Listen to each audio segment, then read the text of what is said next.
الحمد لله نحمده ونستعينه ونستغفره ونؤمن به ونتوكل عليه ونعوذ بالله من شرور أنفسنا ومن سيئات أعمالنا من يهده الله فلا مضل له ومن يضلله فلا هادي له ونشهد أن لا إله إلا الله وحده لا شريك له ونشهد أن سيدنا وسندنا ونبينا ومولانا محمدا عبده ورسوله صلى الله تعالى عليه وعلى آله وأصحابه وبارك وسلم تسليما كثيرا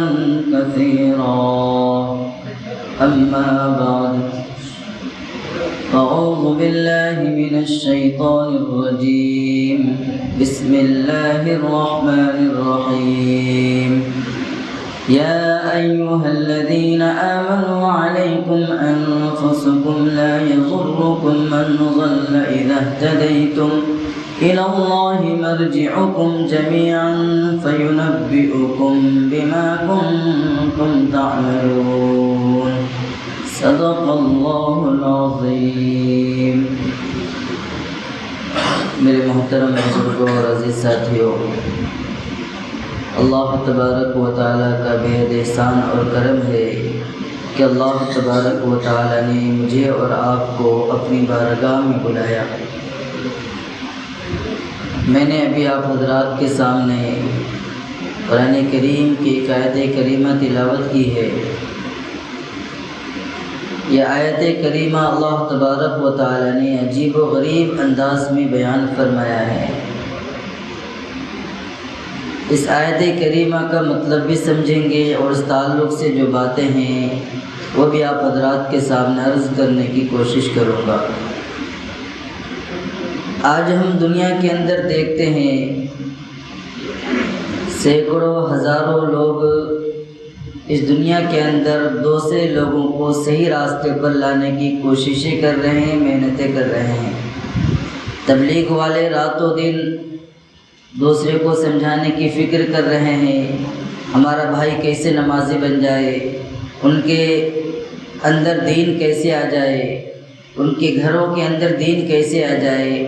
راتوں دن اس کی محنتیں چل رہی ہیں.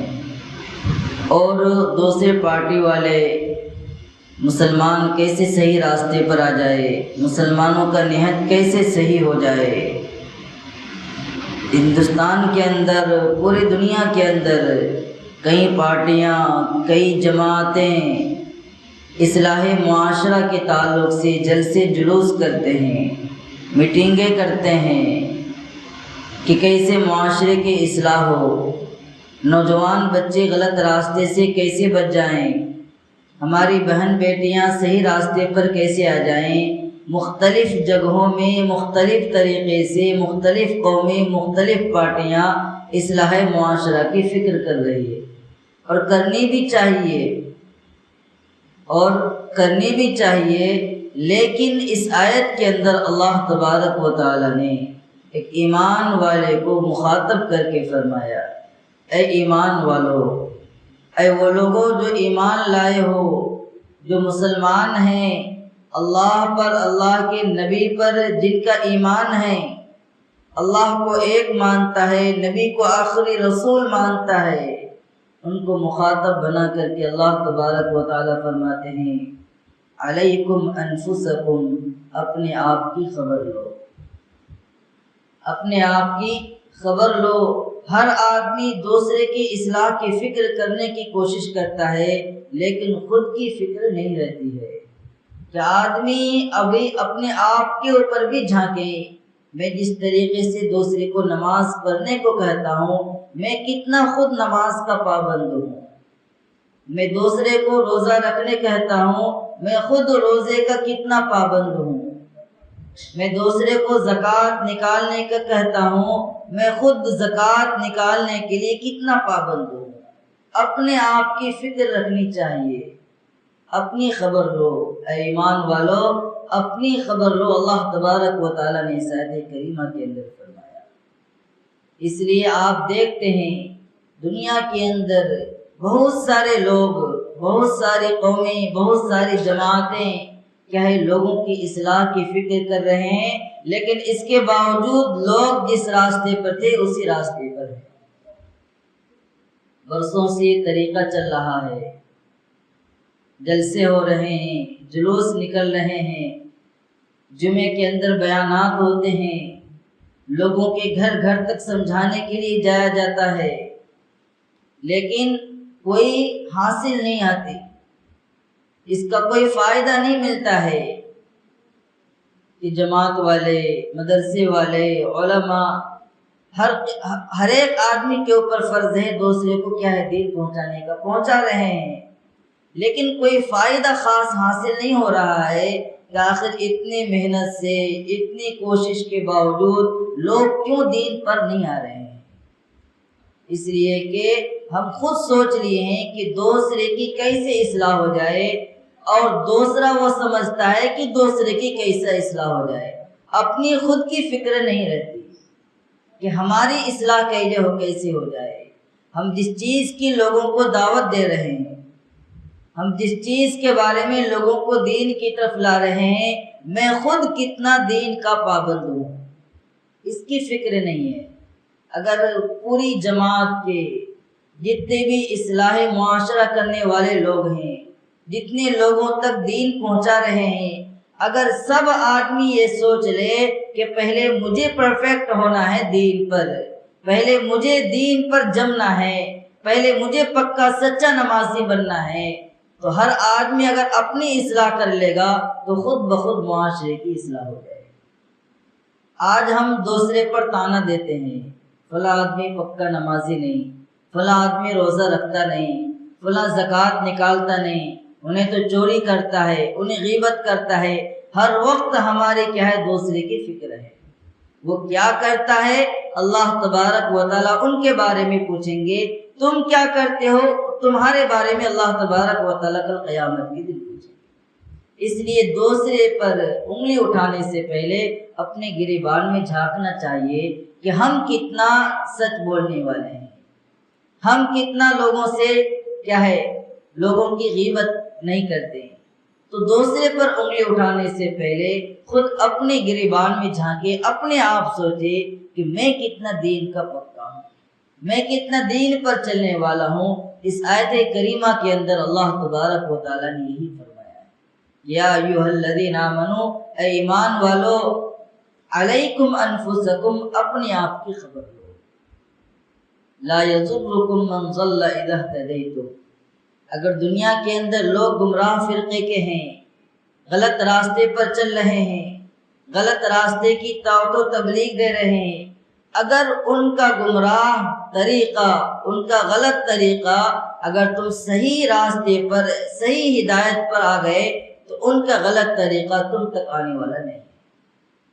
تو پہلے اپنا خود کیا ہے پکا ہو جانا ہے، کوئی دوسرا کتنا ہی غلط ہو، وہ ان کا غلط راستہ، ان کا گمراہ راستہ اس تک پہنچ نہیں سکتا۔ تو اللہ تبارک و تعالیٰ نے اس آیت کریمہ کے اندر ہمیں یہ تعلیم دی ہے کہ پہلے اپنی فکر کرنی ہے، ہر ایک آدمی کو اپنا اپنا حساب دینا ہوگا۔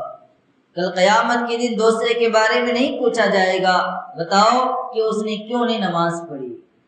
اللہ کے نبی کو اللہ تبارک و تعالیٰ نے بار بار یہ کہا ہے کہ آپ کا کام صرف تبلیغ کرنا ہے، پہنچانا ہے، عمل کرنا نہ کرنا ان کی ذمہ داری پر رہنے دیجیے۔ آپ سے کل قیامت کے دن نہیں پوچھا جائے گا کہ یہ کیوں نمازی نہیں بنے۔ کئی جگہ میں اللہ تبارک و تعالیٰ نے اللہ کے نبی کو فرمایا ہے، اور ہمارے سامنے حضور پاک صلی اللہ علیہ وسلم کا اور صحابہ کرام کا نمونہ ہے ان کی زندگی۔ اس سے پہلے بھی آپ حضرات کے سامنے بات آئی ہے، حضرت حنظلہ رضی اللہ عنہ ایک موقع پر دورے اللہ کے نبی کے پاس آئے اور اللہ کے نبی سے عرض کرنے لگے، اے اللہ کے نبی، حنظلہ تو منافق ہو گیا، حنظلہ تو منافق ہو گیا۔ اللہ کے نبی نے فرمایا کیا بات ہے؟ حضرت حنظلہ رضی اللہ عنہ کہنے لگے کہ جب میں آپ کی مجلس میں رہتا ہوں، آپ کے واعظ و بیانات سنتا رہتا ہوں تو دل کی حالت الگ ہو جاتی ہے، دل کے اندر رونا آتا ہے، اللہ اور اللہ کے رسول کا یاد تازہ ہو جاتا ہے، جنت و جہنم کا ذکر ہوتا ہے تو دل کی حالت الگ ہو جاتی ہے، دل کی کیفیت الگ ہو جاتی ہے۔ لیکن جب آپ کی مجلس سے جاتا ہوں، گھروں کے اندر کاروبار میں لگتا ہوں تو دل کی حالت وہ نہیں رہتی جو آپ کی مجلس میں رہتی ہے۔ یہ تو منافقوں کی علامت ہے کہ کبھی کچھ اور دل میں، باہر کا کچھ اور۔ اللہ کے نبی صلی اللہ علیہ وسلم نے فرمایا نہیں تو منافق نہیں ہے، وقت اور حالات کی بات ہوتی ہے۔ میرے پاس کا وقت الگ ہے، تم بازاروں میں گھروں میں جاتے ہو وقت اور الگ ہے۔ آدمی کے دلوں کی کیفیت ایک ہی طرح نہیں رہتی ہے، بدلتی رہتی ہے۔ حضرت حنظلہ رضی اللہ عنہ کو ڈر اس بات کا ہے میں منافق ہو گیا ہوں۔ یہ کبھی نہیں کہا کہ فلاں آدمی منافق ہے، فلاں آدمی منافق ہے، کبھی ان کے ذہن و خیال میں یہ بات نہیں آئی، بلکہ اپنی فکر کے بارے میں آئی کہ میں تو منافق نہیں ہو گیا۔ اللہ کے نبی سے دورے دورے پوچھنے لگے کہ حنظلہ تو منافق ہو گیا۔ آج ہماری حالت، ہم دوسرے کی فکر کرتے ہیں، پہلے اپنی خود کی فکر نہیں۔ تو صحابہ نے پہلے اپنی فکر کی، اپنے ایمان کو مضبوط کیا، اپنے عقیدے کو پختہ کیا، اپنے یقین کو کامل بنایا، تب دوسروں کی فکر کرنے لگے، دوسروں کی دعوت دینے لگے۔ اب اس حالت میں کیا ہوگا؟ آدمی جب اپنی فکر کرے گا، اپنی پکا سچا نمازی بنے گا، دوسروں کو جب نماز کی دعوت دے گا تو اس کے دل میں بات اترے گی، ہاں یہ آدمی پکا سچا نمازی ہے، 5 وقت کی نماز پڑھتا ہے، تو ان کی بات کو آدمی قبول کرے گا۔ ایک آدمی نمازی نہیں ہے، نماز پڑھتا ہے، کبھی ظہر پڑھی عصر چھوٹ گیا، عصر پڑھی تو مغرب بازاروں میں ہے، وہ آدمی اگر دوسرے کو سمجھائے گا تو خود اس پر اعتراض آئے گا، بھائی تو پہلے نماز پڑھ لے پھر دوسرے کو نماز پڑھنے کی تلقین کرنا۔ تو اپنی فکر کرنی ہے۔ صحابہ نے اپنی فکر کی۔ ایک صحابی کو اللہ کے نبی صلی اللہ علیہ وسلم نے اپنا رازدار بنایا اور منافقوں کے ایک ایک نام کی فہرست اس صحابی کو دی کہ مدینے کے اندر کون کون لوگ منافق ہیں۔ حضرت عمر فاروق رضی اللہ عنہ کا دور ہے، حضرت عمر فاروق رضی اللہ عنہ خلیفہ ہیں، حکومت سنبھالے ہوئے ہیں، ان کے ہاتھ میں حکومت ہے۔ اس صحابی سے پوچھتے ہیں کہ تمہارے پاس جو اللہ کے نبی کی فہرست ہے منافقوں کی، کیا اس میں میرا نام تو نہیں ہے؟ حضرت عمر فاروق کبھی نہیں پوچھے کہ فلاں صحابی کا نام ہے یا نہیں ہے، ابو بکر صدیق کا، عثمان غنی کا، علی کا، دوسرے کے بارے میں نہیں بلکہ اپنے بارے میں کہ کہیں عمر کا نام تو نہیں اس فہرست کے اندر ہے۔ تو یہ صحابہ کے دل و دماغ میں اپنی تربیت، اپنی فکر تھی۔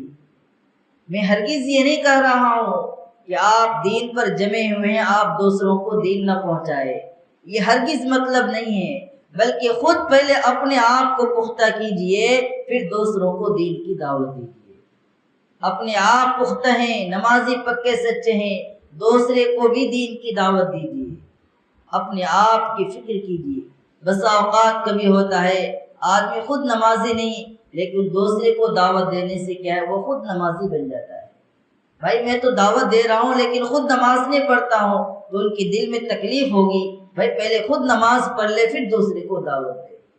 تو ہرگز اس کا یہ مطلب نہیں، اللہ تبارک و تعالی نے فرمایا اپنے آپ کی فکر کرو، تو صرف اپنے آپ کی فکر کرنا، دوسرے کی فکر نہیں کرنا، یہ ہرگز مطلب نہیں ہے۔ اس آیت کے یہ ہرگز مطلب نہیں، بلکہ جہاں ظلم ہوتا ہوا دیکھے تو اس جگہ ظلم کو روکنا فرض ہے۔ اولاد ہمارے غلط راستے پر ہیں، ہماری اولاد غلط راستے پر ہے، آدمی خود صحیح راستے پر ہے، اولاد غلط راستے پر ہے، اس کا یہ مطلب نہیں کہ اولاد کو نہیں روکنا ہے، بلکہ اولاد کو روکنا بھی فرض ہے۔ اولاد کو روکنا بھی فرض ہے، اپنی بھی فکر کرنا ہے اور اپنی اولاد کی دوسرے کی بھی فکر کرنا ہے۔ یہ نہیں کہ اپنی تو فکر نہیں ہے لیکن دوسرے کی فکر میں لگے ہوئے۔ آدمی خود نماز نہیں پڑھتا، روزہ نہیں رکھتا، زکوٰۃ نہیں نکالتا، لیکن اس کی یہ فکر ہے کہ میرے گھر والے کیسے نمازی بن جائے، میرے گھر والے پکے سچے روزے کیسے بن جائے۔ کیا ابھی ایسا ہو سکتا ہے؟ آدمی خود نماز نہیں پڑھتا ہے، گھر والوں پر کہتا ہے نماز پڑھو۔ آدمی خود روزہ نہیں ہے رکھتا ہے، گھر والوں کو کہتا ہے روزہ رکھو۔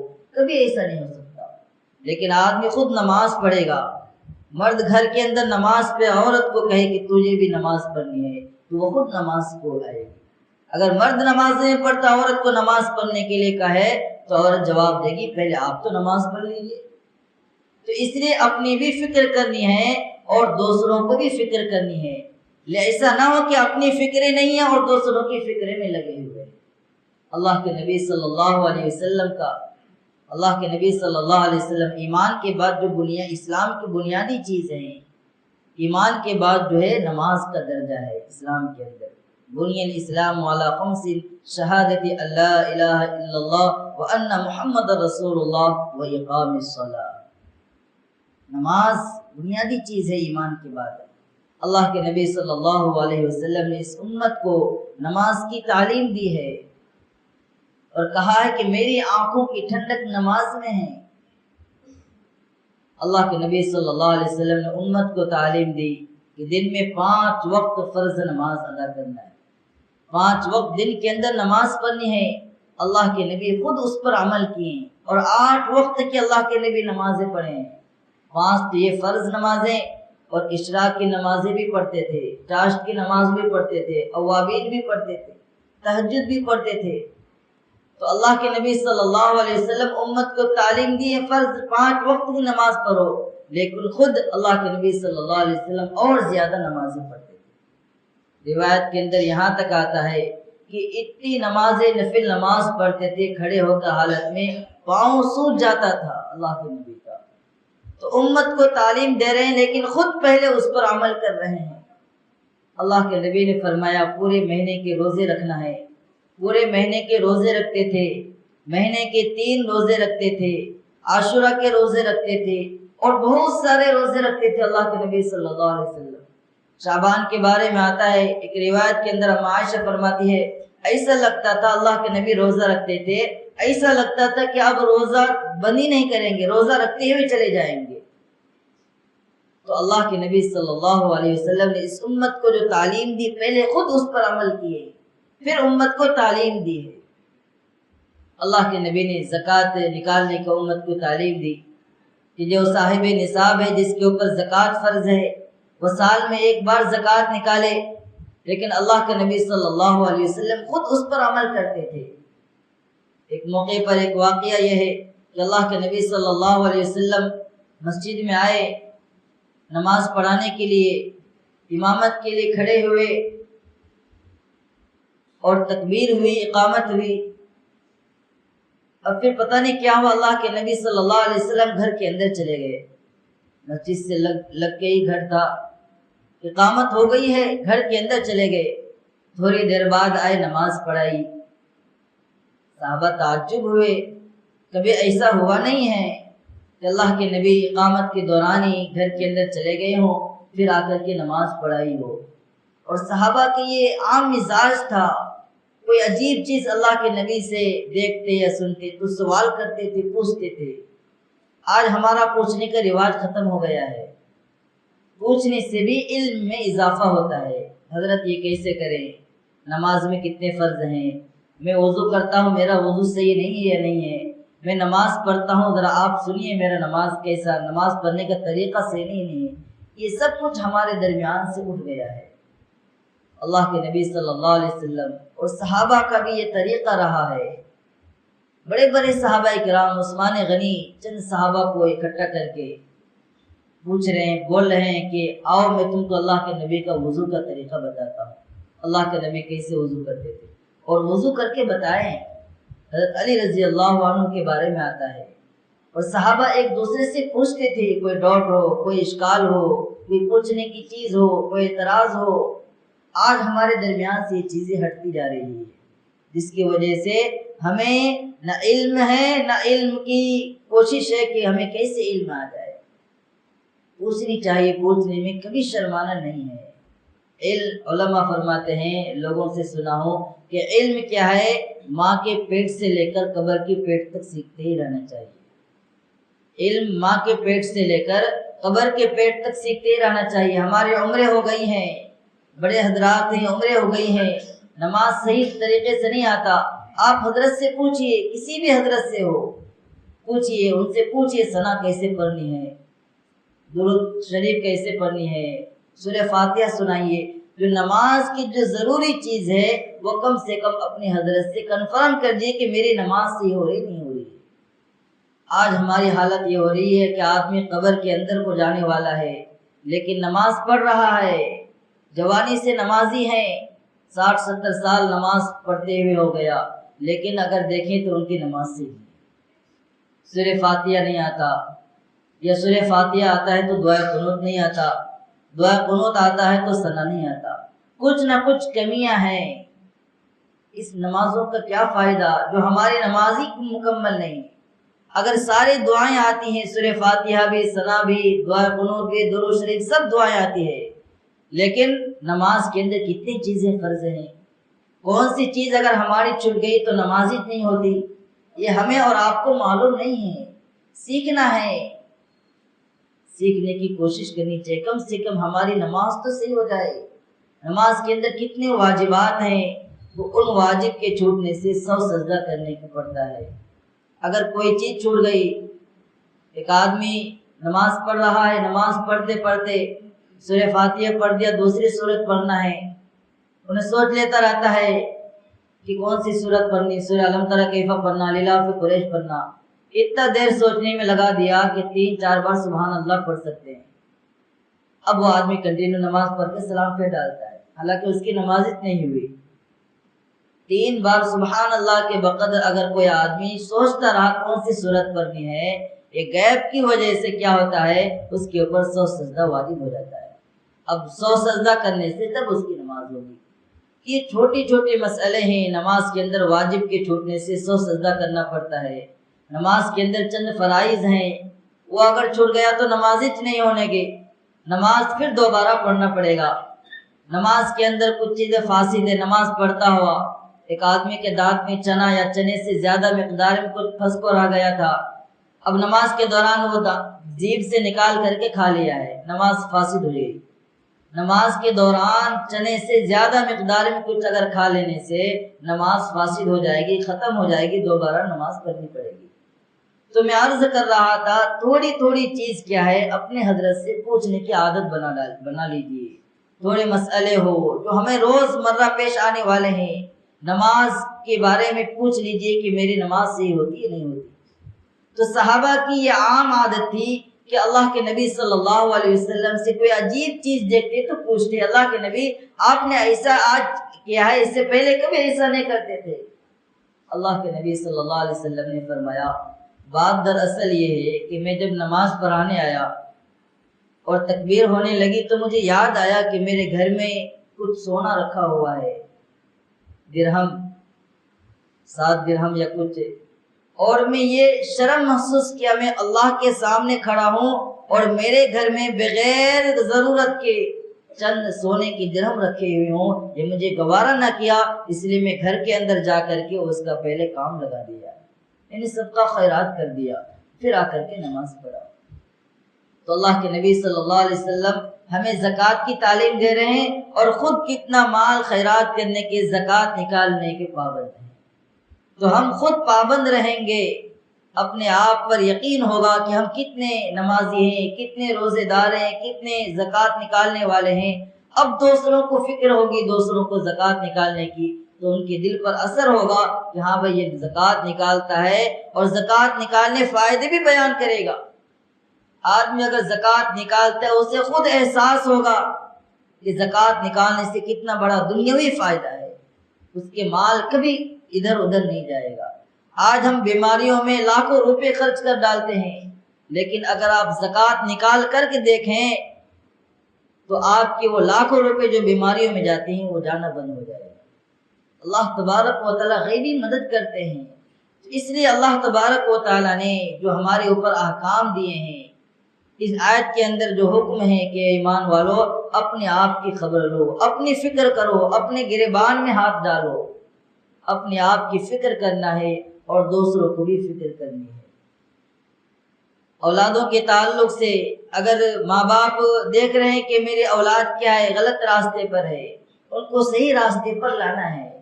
یہ بھی فرض ماں باپ کے اوپر ہے کہ صحیح راستے پر ہمارے بچے کیسے آ جائے۔ قرآن کریم کی دوسری آیت کے اندر اللہ تبارک و تعالی نے فرمایا یا ایھا الذین آمنوا علیکم انفسکم، یا ایھا الذین آمنوا، اے ایمان والو اپنے آپ کو بچاؤ اور اپنے گھر والوں کو بچاؤ اس آگ سے جس کا ایندھن انسان اور پتھر ہے۔ کہ ایمان والو اپنے آپ کو بچاؤ، پہلے اپنے آپ کو کہا ہے، یہ نہیں کہا پہلے دوسروں کی فکر کرو، دوسروں کو بچاؤ۔ پہلے اپنے آپ کو بچاؤ اور پھر اپنے گھر والوں کو بچاؤ۔ گھر والوں سے مراد بیوی، بچے، اولاد۔ اگر ہم بچ کے زندگی گزار رہے ہیں، 5 وقت کی نماز پڑھ رہے ہیں، تہجد گزار ہیں، زکوٰۃ نکال رہے ہیں، روزے کے پابند ہیں، تو اپنی اولاد کی فکر کرنی ہے، اپنے بیوی بچوں کی بھی فکر کرنی ہے۔ اس لیے کہ کلکم راع وکلکم مسئول عن رعیتہ، تم میں سے ہر ایک نگراں اور ذمہ دار ہے، اور کل قیامت کے دن ہر ایک سے اس کے بارے میں پوچھا جائے گا اس کے ماتحت میں کون لوگ رہتے تھے۔ آج ہمارے ماتحت میں ہماری اولاد ہیں، بیوی بچے ہیں، کل قیامت کے دن اللہ تبارک و تعالی ہم سے پوچھیں گے کہ بتاؤ ان کے اندر دین کیوں نہیں آیا۔ اللہ کے سامنے ہم کیا جواب دیں گے، کیا منہ دکھائیں گے؟ اس لیے میرے محترم بزرگوں دوستو، اپنی بھی فکر کرنی ہے، اپنی اولاد کی بھی فکر کرنی ہے۔ کل قیامت کے دن ہماری اولاد اللہ کے سامنے اگر یہ کہا کہ اللہ یہ میرے باپ ہیں، ان کی وجہ سے میں غلط راستے پر چلا ہوں، کبھی انہوں نے مجھے سمجھایا نہیں ہے، کبھی انہوں نے نہیں بتایا کہ موبائل کا غلط استعمال نہیں کرنا، اللہ تبارک و تعالی حکم دیں گے فرشتوں کو، ان کو بھی اور ان کے باپ کو بھی جہنم میں لے جاؤ۔ کل قیامت کے دن کوئی آپ کا نہیں، رشتہ دار کوئی آپ کا نہیں ہے۔ باپ بیٹے سے جدا ہوگا، ماں بیٹے سے بھاگے گی، رشتہ دار دوست و احباب دوسرے سے ہر ایک سے جدا ہو جائیں گے۔ یہ رشتے ناطے دنیا کے اندر تک حد ہے۔ آج خود آپ دیکھتے ہیں آپ کے دوست احباب میں، رشتہ داروں میں کوئی مر جاتا ہے، کتنے دن تک یاد کرتے ہیں؟ 40 دن، 1 مہینہ، 2 مہینہ، 1 سال، اس کے بعد بھول جاتے ہیں۔ دنیا کے اندر کی حالت ہے، جب آخرت کا وقت ہوگا، نفسا نفسی کا عالم ہوگا، سورج سروں کے اوپر رکھا جائے گا، اس وقت کون کس کی فکر کرے گا؟ سب کو اپنی فکر ہوگی۔ اس لیے میرے محترم بزرگوں دوستو، اپنی اولاد کی بھی فکر کرو اور اپنی بھی فکر کرو۔ اے اللہ مجھے اور آپ کو اس آگ، مجھے اور آپ میرے اولاد کو اس آگ سے بچا لیجئے جس کا ایندھن انسان اور پتھر بننے والا ہے۔ تو میرے محترم بزرگوں دوستو، یہ قرآن کریم کی آیت کے اندر اللہ تبارک و تعالی ہمیں یہ تعلیم دے رہا ہے، یہ سکھا رہا ہے کہ اپنے آپ کی فکر کرنی ہے۔ ہم نمازی پکا سچا بن جائیں، تہجد گزار بن جائیں، جو اللہ نے ہمارے اوپر فرائض متعین کر دیے ہیں ان کو اچھی طریقے سے پابندی کے ساتھ ادا کرنے والے بن جائیں۔ صحابہ رضی اللہ عنہم اور دوسرے تابعین رضی اللہ عنہم نے یہ کر کے دکھایا ہے۔ حضرت عمر فاروق رضی اللہ عنہ، دوسرے صحابہ کے بارے میں آتا ہے کہ قرآن کریم کی ایک سورت کو سیکھنے میں کئی سال لگ جاتے تھے، حالانکہ ان کی زبان عربی، قرآن کو سمجھنے والے، لیکن روایت کے اندر آتا ہے سورہ بقرہ کو سیکھنے میں کئی مہینے، کئی سال لگ جاتے تھے۔ وجہ کیا ہے؟ پہلے پڑھتے تھے، پھر سمجھتے تھے، پھر اس پر عمل کرتے تھے، پھر آگے بڑھتے تھے۔ آج ہماری حالت نہ پڑھنے کی ہے، نہ سمجھنے کی ہے، نہ عمل کرنے کی ہے۔ یہ دنیا کیا ہے؟ اللہ تبارک و تعالیٰ نے عمل کے واسطے اس دنیا کے اندر بھیجا ہے۔ ہمارا جتنا عمل ہوگا، جتنا ہمارے نیکیاں ہوں گی، جتنا خیر کے کام اس دنیا کے اندر سے کر کے جائیں گے، کل قیامت کے دن یہی ہمارے کام آنے والا ہے۔ یہ روپیے پیسے، یہ دھن دولت یہی رہنے والے ہیں۔ ہمارے کام جو آئے گا، یہاں کی نیکیاں کما کر کے جو جائیں گے وہ ہمارے کام آئے گا۔ اس لیے میرے محترم بزرگوں دوستو، اللہ تبارک و تعالیٰ سے دعا کرے کہ اللہ تبارک و تعالیٰ مجھے بھی اور آپ کو بھی اپنے آپ کی فکر کر کے پھر دوسروں کی فکر کرنے والا بنا دے۔ پہلے خود پکا سچا نمازی، زکوٰۃ نکالنے والا، روزہ پورا مہینہ رکھنے والا، اپنے آپ کی فکر کر کے پھر دوسرے کی فکر کرنے والا بنا دے، اور ہم سب کو جنت الفردوس میں اعلیٰ سے اعلیٰ مقام عطا فرمائے، دنیا کی جھمیلے سے نکال کر کے آخرت کی دین کی فکر کرنے والا بنا دے۔ اللہ تبارک و تعالی ہم سب کے اندر دین کی فکر کرنے کی توفیق نصیب فرمائے، آمین۔ ایک اعلان سماعت